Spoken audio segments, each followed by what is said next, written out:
Hey all, Heretic here, and today in the Battlegrounds we're going to be talking about something a little different. We're going to be talking about the cards that are coming, going, the new mechanic stuff we have happening. We're going to dive into everything for just the neutral minions. Now you're like, neutrals? How boring. What about my sexy mechs, my beasts? I don't care about neutrals, and I would argue with you, neutrals are the most important cards in the game.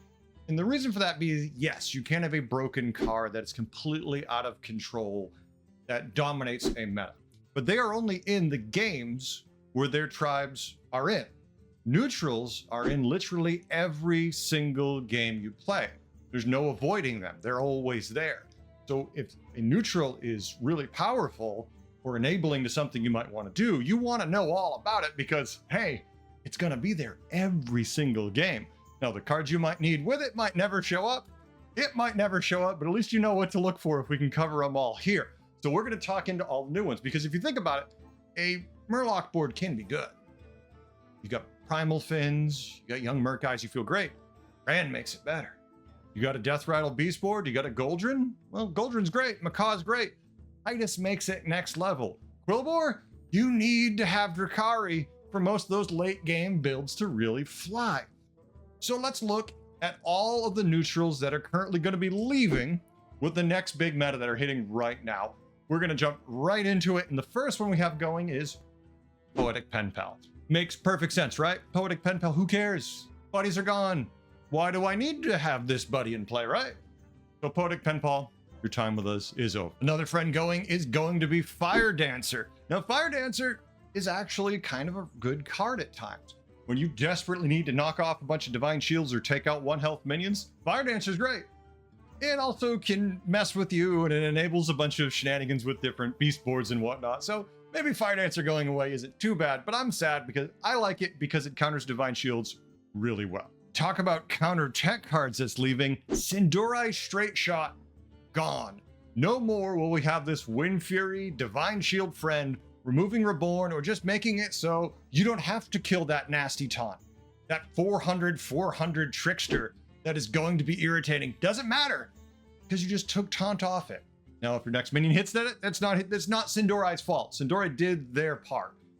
Not anymore, though. No more Sinduri.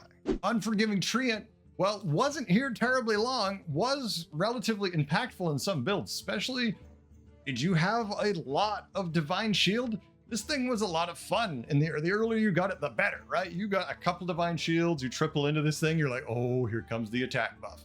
It was just chunky enough where it would seriously give you some potential at gaining stats. Forgiving Treant is gone. Next, the moon has set on our friend Moon Eater's Champion. You've got it, the sun's up, the Moon Eater's Champion's time is over, they're gone. No more buffing odd cards with this tier 5 monster. I love this with Millhouse. It was a lot of fun to cycle. Yes, it was stupid easy to pull off. That was because of the buddy. There's some reasons why it could be back, but they're done with it. They don't want to do this experiment anymore. Moon Eater's Champion, goodbye. And oh yeah, and that same logic, Greymane's Champion, you're out of here too. It was tier 6. It buffed even cards every time you played an even card. Once again, I enjoyed Greymane's Champion. Also gone. And finally, because why not? Let's remove one that most of us don't mind seeing gone. Zap Slywick, you're out of here again for like the 4th time. Zap is in the game and gone. Zap really hasn't shined since they put spells, blood gems, all the ways you can target your guys to make your minions just bigger and not care about Zap too much. So no real concern about the Zap leave. Now, with the departure of some old friends, let's have the return of some old friends. Let's see, some of these are great, some of these are meh. What do you think? First, we have at tier 3, Deadly Spore. This 1/1 venomous minion. Well, it's a 1/1 that kills whatever it hits if it doesn't have Divine Shield the target. That's it. It's neutral, you can't buff it. It just does the job. That's it. Not really excited about this one. Now we have a controversial old friend come back on. Hey, it's Thanksgiving, folks. Everybody's sitting at the table. You're afraid of what they're going to say. Here comes the Motley Phalanx. They're back, but different. Tier 4, 2/1. Oh, that doesn't sound so bad. Taunt. Death Rattle. Give a friendly minion of each type +2/+1 permanently. All. They're back. They're different. and they're still really, really good, and especially at tier 4. How long before this one gets nerfed for like the, what, 6th time? 5th time? I don't know anymore. I'm just kind of surprised they're back again. The final form they had taken, they weren't that impactful. They still had moments, but at tier 4, this feels really early and really strong. Have some fun with this one, folks. Jump in, play some Menagerie now. And next, let's jump into the time machine and go way back to the dawn of Battlegrounds with the return of an incredibly old friend, the Light Fang Enforcer, folks. Tier 5, 6/6 now, so very different, but at the end of your turn, give a friendly minion of each type +3/+3. Not insane, but this is permanent stats. It's end of turn. You can use it with Drakari. Fun shenanigans around. I mean, you've got a Drakari and a Light Fang on your board, so you're already kind of limited, but some cool stuff you can do here. I'm not going to complain. Light Fang Enforcer was incredibly powerful at the launch of Battlegrounds, and as time marched on, did not age well. This is similar to the final form it was in, and it still wasn't good enough, so I'll be curious to see how it performs in the new meta. Oh, and I've got a good one for you folks now. Are you ready? The return of someone very controversial who I enjoyed at the time, but wow, can cause problems. Sorry, Beast players. Interrogator Whitemane enters the room, and she's ready to kick some ass. Tier 5, 8/5, start of combat. Give an enemy minion from tier 5 or higher taunt. It takes double damage this combat. Now, here is my question. Give an enemy minion from tier 5 or higher taunt. Originally, this used to target the creature directly across from Whitemane. Didn't care about the tier, it just would target that one. Now, it's a tier 5 or higher, so I'm assuming it's going to hit a random minion on their board because it doesn't say directly across like it did previously. Interesting. So, yes, you've got a Goldrin. It might give that Goldrin taunt, even if it already has taunt, or maybe then it ignores them. Or who knows? Probably would apply to them because it's a double damage effect in this combat. And that's an important thing to remember. Even if it hits a huge taunt, it takes double damage so it can die faster. And then also, if it can hit Titus at tier 5, all of a sudden you can snipe that Titus early and they're very grumpy. It depends on how it lands. It sounds to me like it's going to be random, and I'm kind of excited about seeing the return of Interrogator Whitemane. And hey, thanks all for watching. I hope you're having a good time. Please hit like, follow, subscribe, all that good stuff. It really helps the channel grow. I love doing this, and I can't do it without your support. As always, you can catch us over on Twitch. You can see us on the Discord. We're always hanging around. We're always here to do fun stuff. We have a website that has all of this stuff going to be uploaded to. We're going to have a complete breakdown on how to search buddies, heroes, trinkets, all that stuff's going to be there. My son is insane with the web stuff. He just keeps wanting to do it, so let's let him go nuts. Thank you again. I appreciate it. And hey, we've lost some old friends. We've got some old friends that came back. Why don't we go make some new friends now? Are you ready? Free Travel Winner is a tier 2 2/2.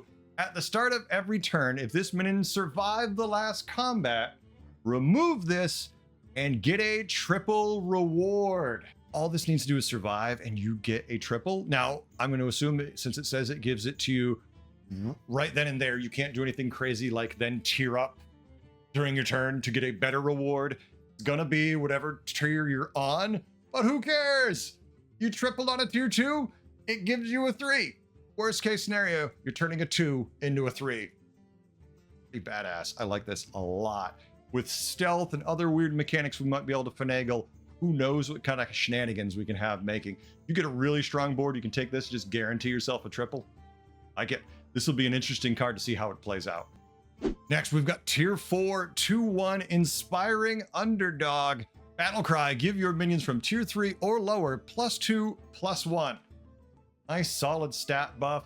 If you happen to triple into this, everything else on your board is going to be tier 3 or lower. Slam this down, take the stat bump, go nuts. Is it an insane late game card? No, not really. You're not really excited about this late game, but in the mid game as a triple, or if you find this as soon as you get to 4 and you get a bunch of tier 3 and lower minions, which I hope you do, damn, tempo, good to go. Like it, solid card. Next, we've got a little weird one, folks. It's Lucky Egg. Now, this is a 2/2 at tier 5 that Battlecry discover a golden tier 3 minion to transform into. This card's going to be really interesting. It's going to really depend on what those tier 3 cards are. Because obviously you're playing a tier 5 card and then you're getting a tier 3, but the tier 3 is gold. So if it's the right tier 3, good to go immediately. This could be a very interesting card, or could just be something that you play every now and then and wish you had it. You want to see a weird card? Do you want to see one that's going to make you stop and go, wait a minute, what? Tier 6, 10-1 Sunscreener. Start of combat, give you and your opponents 3 leftmost minions Divine Shield. Now, instantly you might be like, well, that seems really dumb. Why do I want to give them Divine Shield? And you're right. Are they playing elementals? Are they playing giant demons? Don't give them Divine Shield. Are they playing beasts? Are they playing some new mechanic we're not aware of from a tribe that might want to summon more things other than beasts? All of a sudden, those minions can't die because they have Divine Shield. You're feeling pretty good. Also, you get Divine Shield. So depending on your setup, you're kind of prepared for this. This will be very, very interesting how it plays out. I like the idea of this card as a good tech card. See how it actually works. Now, for you APM players, I have a fun one. It doesn't generate extra money, but boy, can it generate some stats. It's not insane, but it's fun at least, and it's probably going to end up being a little busted, but it'll be fun all the same. Tier 6, 6-7, all, the one-amalgam tour group. Whenever you play a card, give friendly minions of its tier or lower +1/+1. Not bad, huh? Obviously, if you're cycling tier 2 cards, you're only going to get to buff tier 2 and tier 1 cards. But everything else, say tier 5, 5 and lower. It's only going to be great when you're playing 6 cards, then you're guaranteeing to buff your entire board. But still, with the right setup, you get a brand going. This could be a very fun, interesting APM style play that I am looking forward to and really think has some potential. I'm excited to give this one a shot. But Heretic, why are you telling us about minions? I don't care about the new minions or the old minions. I don't care about returning friends and all that crap. Tell me about the new mechanics. Tell us about trinkets. Well, if you've watched the other videos, you already know what trinkets do, right? You get the idea, the gist of them. Let's dive into the first ones. Now, these are the neutral trinkets, so these should be, barring any weird shenanigans, in every single game. So if they seem broken, they're going to be broken in every game, and if they seem weak, the same applies. We're going to figure out which ones are the strongest. We're going to figure out which one's the weakest. It's going to take a couple days to sift through the, the borderline ones. And then in a month, someone's going to find someone that we ignored and be absolutely cuckoo banana. We're just not there yet. We're starting with the lesser trinkets. We're starting with the trinkets that you have to buy on turn 6. 3 of them will appear. You must choose one of them. Which one will you choose? Well, look at some. First, we have, for 1 gold, Token of the Old Gods. Spellcraft, transform a minion into one from a tier higher. Oh, so it's a spellcraft, so if your hand's full, it just appears when you make room for it. Not bad. It's very interesting. We're going to get this every turn, and then you're going to get to keep upgrading a minion. For 1 gold, I like it a lot. Next, we have, for 5 gold, and it seems like a lot, but wait for it, the Book of Medivh. Discover a tavern spell at the start of each turn. Discover another. They fixed some problems that I used to hate in other metas, where you would get a reward, say, I'm going to use Yogg's buddy for an example, and then it would be at the start of your turn, you roll. But someone else would get a buddy that would instantly buff their board. And you'd be like, well, crap, I got my buddy, but it doesn't matter because they've already got a benefit and I got nothing. This one you get immediately value from. And I see a lot of that in the other ones. So this is a nice change. Also, pretty powerful. I like this one a whole lot, even at 5 gold. Next up, for 2 gold, we have Innkeeper's Stein. The tavern offers an extra minion of a higher tier whenever it is refreshed. Think about that. 2 gold. You're at tier 3, we'll say. Refresh the tavern. There's a tier 4. Next turn you go to 4, you refresh. There's a tier 5. Every single time you hit refresh, there's a higher tier minion in it for 2 gold. They're crazy, folks. I love it. Speaking of crazy, how about for 4 gold, Azeroth Model Globe. At the start of every 2 turns, discover a tier 6 minion. You heard me, folks. Tier 6. That means if you get this on turn 6, come turn 8, bam. That is very powerful. I'm Look forward to seeing this. Obviously, if you have bad luck, have bad luck. But typically with Discovers, you're going to do pretty well on that. Next up, for 2 gold, we have Colorful Compass. Get a random Naga. At the start of each turn, get another. Like, wait, oh, heretic, this is neutrals. Why are we getting Naga? It's not. It will count that as a keyword, the tribe. It could be any tribe, and it will be set when you buy it, and it will always be that tribe. Beasts, Murlocs, Naga, whatever it is. It's not going to always be a Naga. This is the pivot option in case you have a little direction. The game's like, well, maybe you want to play this instead, and here's an option to pivot that way. How about this one for fun? For 0 gold, Goldenizer Supply. Goldenizer, what's that? At the end of every 3 turns, get a Goldenizer. That's just the ability to make 1 minion targeted you want gold on your board. Anything you want, make it gold. Titus, Bran, gold. Beatboxer, gold. Whatever minions are in the game, by the time this comes out and is at play and you want it gold, every 3 turns you get a gold. Pretty damn good. You have to wait 3 turns for it, so odds are you're only going to get maybe 2. Well, no, this is a lesser.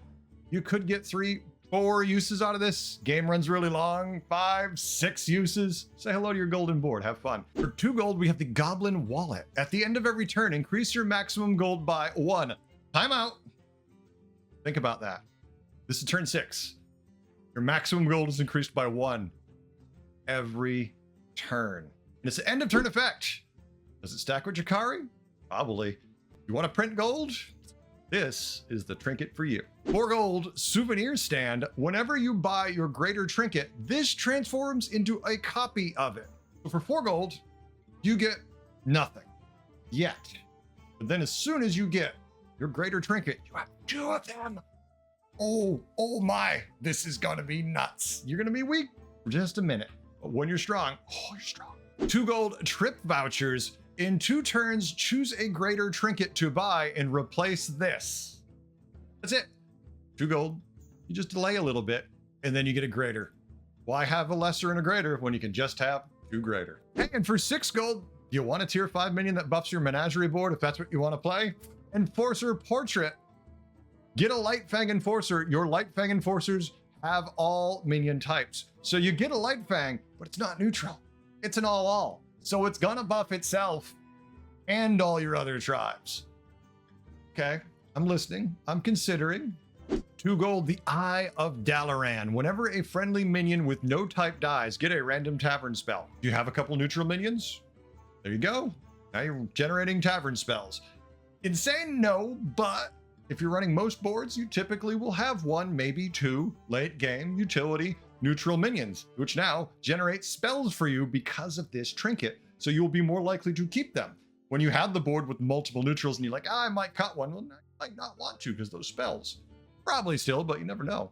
And for 5 gold, the fun random of Yogg-tastic Pastries. Spin the wheel of Yogg-Saron at the start of each turn. Spin it again. So you find it, you spin it. At the beginning of every turn, you spin it. Remember, folks, the wheel of Yogg-Saron rule applies. You click on that wheel, it will stop the animation, so you don't have to sit there for the whole time watching it spin. And finally, at 2 gold, we have Bobblehead. My speech issues are showing right now. I'm sorry. The tavern no longer offer cards from tier 1 and 2. Now you're sitting there going, well, why the hell would I want tier 1 and 2 cards? And exactly, you don't need them anymore. It takes them out of the shop.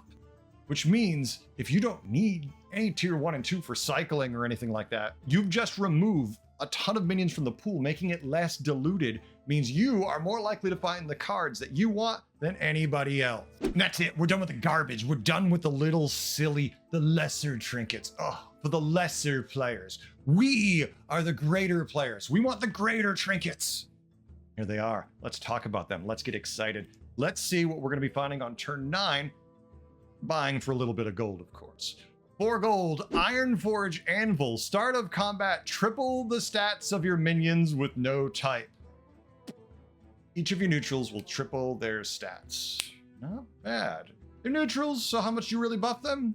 Not insane, but interesting nonetheless, and has lots of potential, depending what some of the new cards are and how your board happens to line up. At 5 gold, we have the Exquisite Dishware. At the end of your turn, get a random minion of each different type you control. Think about that. At the end of your turn, get a random minion of each different type you control. Are you playing 5 types? Because that's 5 free minions. That's 15 gold. Bam. Go nuts. Oh, that is good.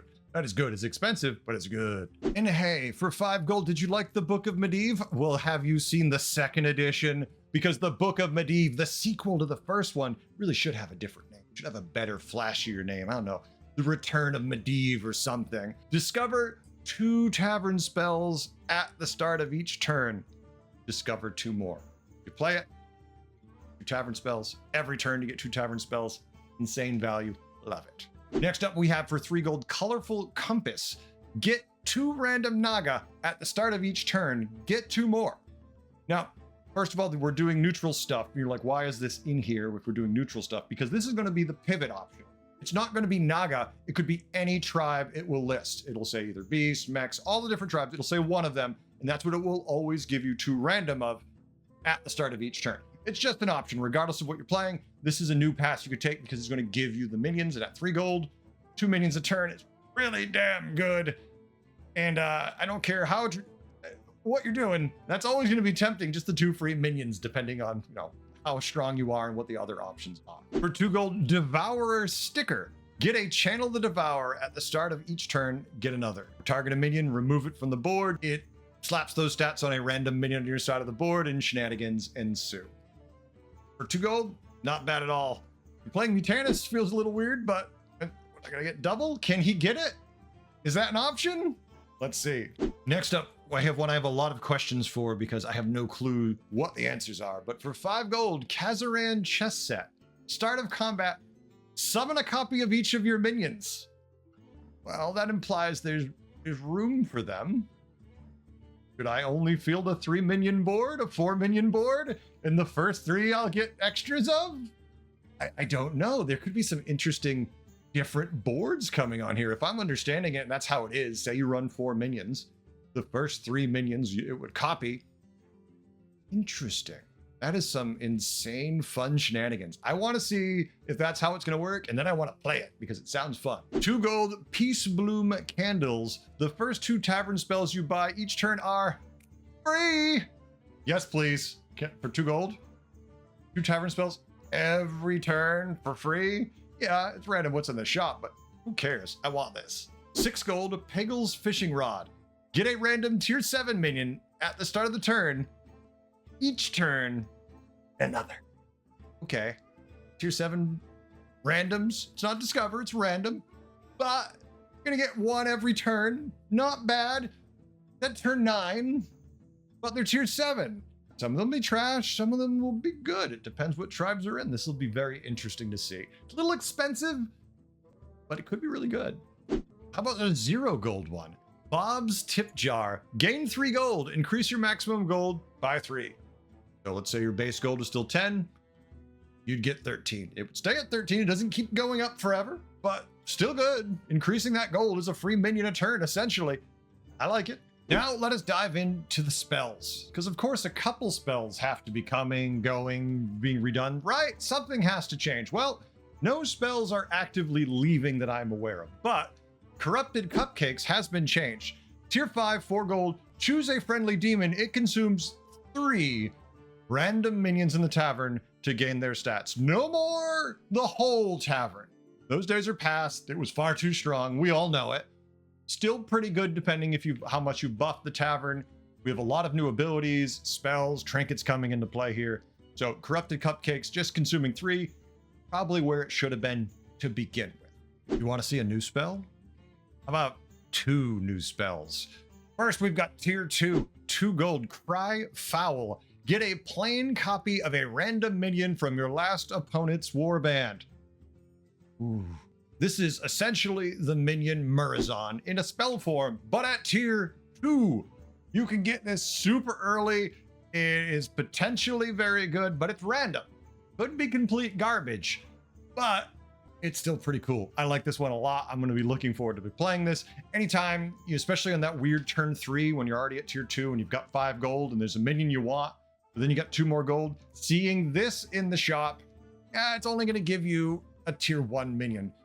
But there are times when if you're, say, fighting a curator or an Azoth, where that can be really powerful because now you can steal their hero power. That's kind of crazy. I like this one. Tier 3, we have for 2 gold, Robust Evolution. Choose a minion, transform it into a random minion of a higher tier. It keeps its stats. Now that is interesting.